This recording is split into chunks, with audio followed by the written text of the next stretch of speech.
Bonjour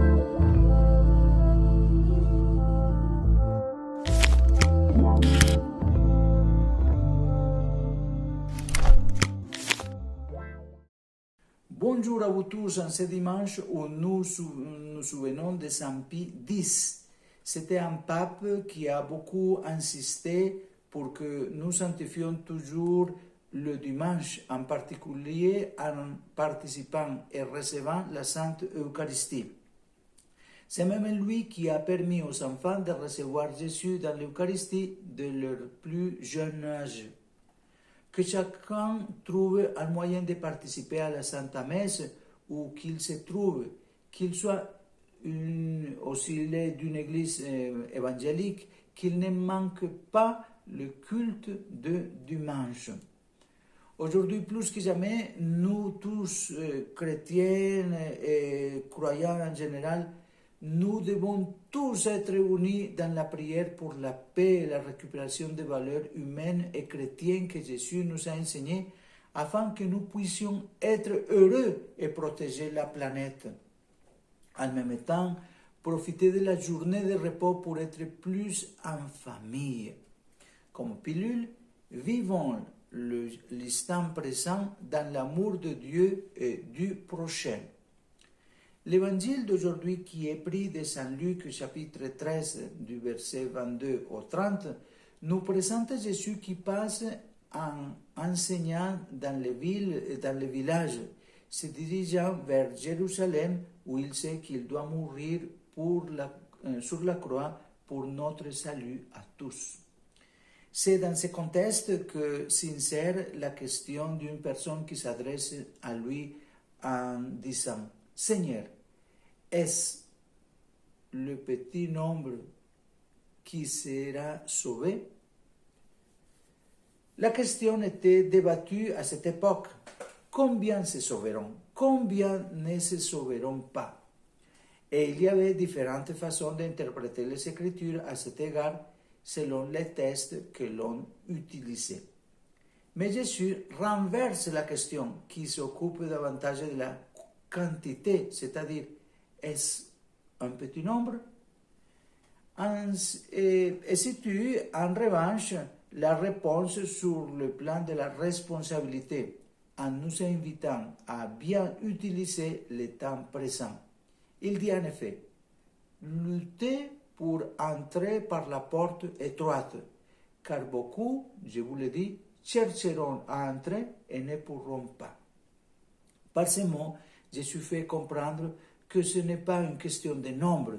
Il n'y a pas de numerus clausus pour le paradis. Mais il s'agit de traverser dès à présent le juste passage. Et ce juste passage est pour tout le monde, mais il est étroit. Voilà le problème. Jésus ne veut pas nous tromper en disant « Mais soyez tranquilles, c'est une chose facile, il y a une belle autoroute et au fond un grand portail. » Il ne nous dit pas cela. Il nous parle de la porte étroite. Il nous dit les choses comme elles sont. Le passage est étroit. Dans quel sens? Dans le sens où, pour se sauver, il faut aimer Dieu et son prochain. Et cela n'est pas facile. C'est une porte étroite parce qu'elle est exigeante. L'amour est toujours exigeant. Il demande un engagement et même un effort, c'est-à-dire une volonté décidée et persévérante de vivre selon l'Évangile. Saint Paul l'appelle le bon combat de la foi. Il faut un effort quotidien toute la journée pour aimer Dieu et son prochain. Et pour mieux s'expliquer, Jésus raconte une parabole. Il y a un maître de maison qui représente le Seigneur. Sa maison symbolise la vie éternelle, c'est-à-dire le salut. Et là, réapparaît l'image de la porte, Jésus dit, dès que le maître de la maison se sera levé et aura fermé la porte, et que restez dehors, vous serez mis à frapper à la porte en disant, Seigneur, Seigneur, ouvre-nous. Il vous répondra, je ne sais d'où vous êtes.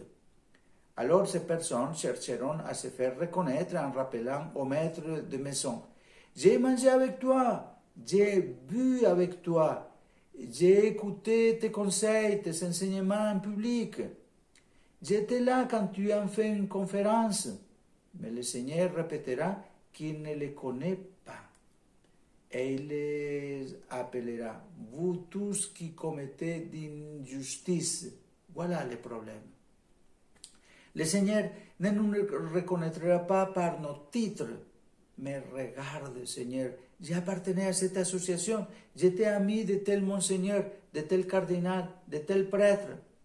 Non, les titres ne comptent pas. Ils ne comptent pas. Le Seigneur nous reconnaîtra seulement par une vie humble, une bonne vie, une vie de foi qui se traduit dans les œuvres. Et pour nous chrétiens, cela signifie que nous sommes appelés à instaurer une vraie communion avec Jésus en priant, en allant à l'église ou au temple, en recevant les sacrements et en nous nourrissant de sa parole, et nous les catholiques, de l'Eucharistie. Cela nous conserve dans la foi, nourrit notre espérance, ravive la charité. Et ainsi, avec la grâce de Dieu, nous pouvons et nous devons dépenser notre vie pour le bien de nos frères, lutter contre toute forme de mal et injustice. Que la Vierge Marie nous aide en cela. Elle est passée à travers la porte étroite que Jésus. Elle l'a accueilli de tout son cœur. Elle l'a suivi chaque jour de sa vie, même quand elle ne comprenait pas, même quand une épée transperçait son âme. C'est pourquoi nous l'invoquons comme la porte du ciel dans les litanies à la fin du chapelet. Marie, porte du ciel, une porte qui a exactement la forme de Jésus, la porte du cœur de Dieu, un cœur exigeant mais miséricordieux et ouvert à nous tous. Bon dimanche à vous tous.